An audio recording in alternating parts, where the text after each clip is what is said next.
ನಮ್ಮ ವಿಚಾರಗಳನ್ನ ಸರಿಯಾಗಿ ಆ ಟ್ರಿಬ್ಯುನಲ್ ಮುಂದೆ ಮಾಡಿದ್ರೆ ಈ ಸಮಸ್ಯೆ ಉದ್ಭವ ಆಗ್ತಾನೆ ಇರಲಿಲ್ಲ. ಇವತ್ತು ಬರದಾಗಿರುವಂತ KRS ಅಲ್ಲಿರುವಂತ ಜಲಚರಗಳ ಕಥೆ ಏನು, ಅಲ್ಲಿ ಮೇನ್ ಫಸ್ಟ್, ಯಾಕಂದ್ರೆ ಮನುಷ್ಯನ್ಗೆ ಏನೇ ಆದಾಗ ನಾವು ಬೇರೆ ದಾರಿ ಆಲ್ಟರ್ನೇಟಿವ್ ಹುಡುಕ್ತೀರಿ.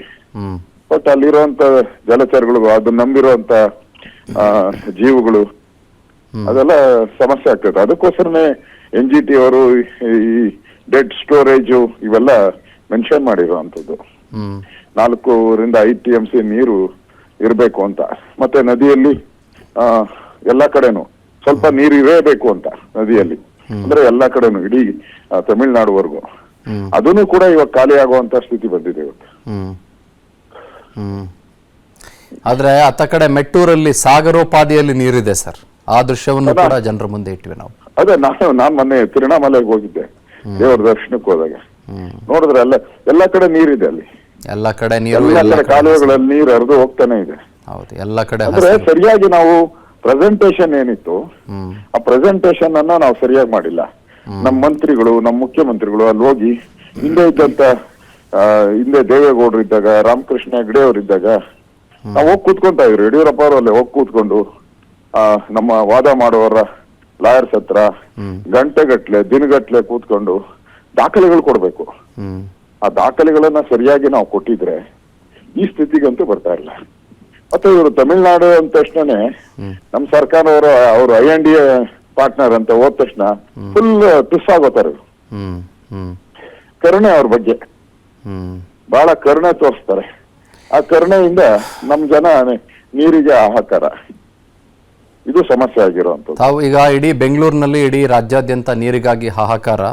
ಇದು ಕೇವಲ ಕಾವೇರಿಯ ಪರಿಸ್ಥಿತಿಯಲ್ಲ. ನಮ್ಮ ಕೃಷ್ಣಾ ತಗೊಳ್ಳಿ, ನಮ್ಮ ತುಂಗಭದ್ರಾ ತಗೊಳ್ಳಿ, ನಮ್ಮ ಅಮರ್ಜಾ ತಗೊಳ್ಳಿ, ನಮ್ಮ ಬೆಣ್ಣೆತೊರ ತಗೊಳ್ಳಿ, ನಮ್ಮ ಯಾವುದೇ ಡ್ಯಾಮ್ಗಳನ್ನು ತಗೊಳ್ಳಿ ಸರ್, ನಮ್ಮ ಕಲ್ಯಾಣ ಕರ್ನಾಟಕದ ಭಾಗದ ಗೋಳಂತೂ ಕೇಳೋರೇ ಇಲ್ಲ.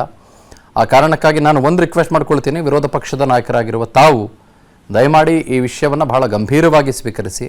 ನಮ್ಮ ದೃಶ್ಯಾವಳಿಗಳು ಕೂಡ ಬೇಕಾದ್ರೆ ನಾನು ನಿಮಗೆ ತಲುಪಿಸ್ಕೊಡುವಂತ ಪ್ರಯತ್ನ ನಮ್ಮ ಟೆಕ್ನಿಕಲ್ ಟೀಮ್ ಇಂದ ಮಾಡ್ತೀನಿ. ಎರಡೂ ದೃಶ್ಯಾವಳಿ ದಯವಿಟ್ಟು ಮಾಡಿ. ನಾನು ಮೊನ್ನೆನೂ ಕೂಡ ಬೀದರ್ಗೆಲ್ಲ ಹೋಗಿ ಪ್ರವಾಸ ಹೋಗಿ ಬಂದಿದ್ದೀನಿ, ಬೀದರ್ ಗುಲ್ಬರ್ಗ ಎಲ್ಲ.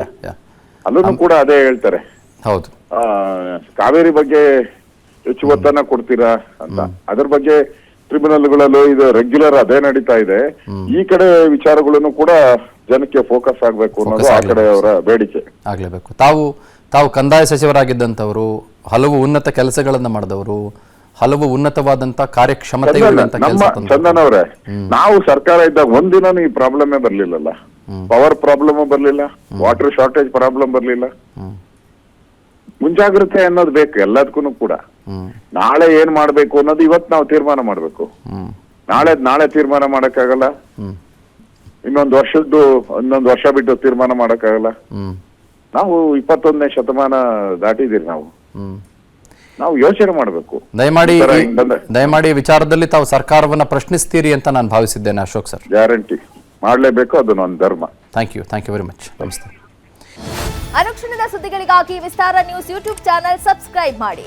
ಹೊಸ ಸುದ್ದಿಗಳ ನೋಟಿಫಿಕೇಶನ್ಗಾಗಿ ಬೆಲ್ ಐಕಾನ್ ಕ್ಲಿಕ್ ಮಾಡಿ. ಲೇಟೆಸ್ಟ್ ಅಪ್ಡೇಟ್ಸ್ಗಾಗಿ www.vistaranews.com ವೆಬ್ಸೈಟ್ಗೆ ವಿಸಿಟ್ ಮಾಡಿ. ಅಂಗೈಯಲ್ಲೇ ಜಗತ್ತಿನ ಸುದ್ದಿ ತಿಳಿಯಲು Vistara news Kannada app download ಮಾಡಿ.